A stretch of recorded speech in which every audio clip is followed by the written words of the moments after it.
ஆண்டவராக இயேசு கிறிஸ்து நாமத்திலே உங்களுக்கு என் அன்பின் வாழ்த்துக்கள். இந்த நாளுக்கான இன்றைய மன்னா சங்கீதம் 37:4.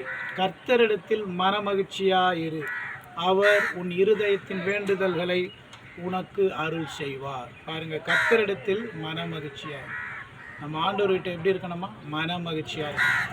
எந்த நேரம் அழுது புலம்பி அப்படி இல்லை. நல்ல மன மகிழ்ச்சியோடு ஆண்டவரை நல்லா துதிக்கணும், ஸ்தோத்திரம் பண்ணணும்.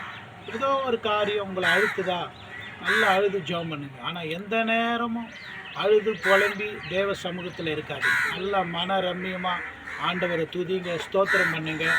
அப்படி இருக்கும் பொழுது என்ன செய்கிறாரா? மன மகிழ்ச்சியாக இரு, அவர் உன் இருதயத்தின் வேண்டுதல்களை உனக்கு அருள் செய்வார். உன் இருதயத்தில் இருக்கிற வேண்டுதல்கள் எல்லா விருப்பங்கள் வேண்டுதல்கள் எல்லாம் அவர் அருள் செய்வார், அதை வாய்க்க பண்ணுவார்.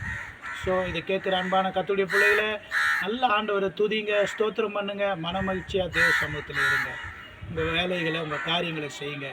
ஆண்டவர் உங்கள் இருதயத்தின் வாஞ்சைகள் வேண்டுதல்கள் எல்லாம் நிறைவேற்றுவார், ஆசீர்வதிப்பார்.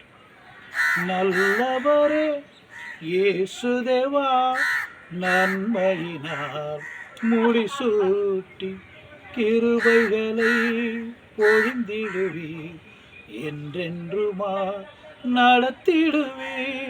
நல்லவரே இயேசு தேவா, நன்மையினால் முடிசூட்டி.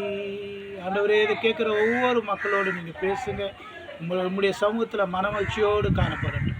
எந்த நேரத்திலும் புலம்பல் அழுகையோடு இல்லாமல் ஆண்டவரே உங்களை துதிக்கட்டும், ஸ்தோத்தரிக்கட்டும், மனமகிழ்ச்சியாக இருக்கட்டும். அவர்கள் வேண்டுதல்கள் காரியங்களை வாய்க்கப்படும்.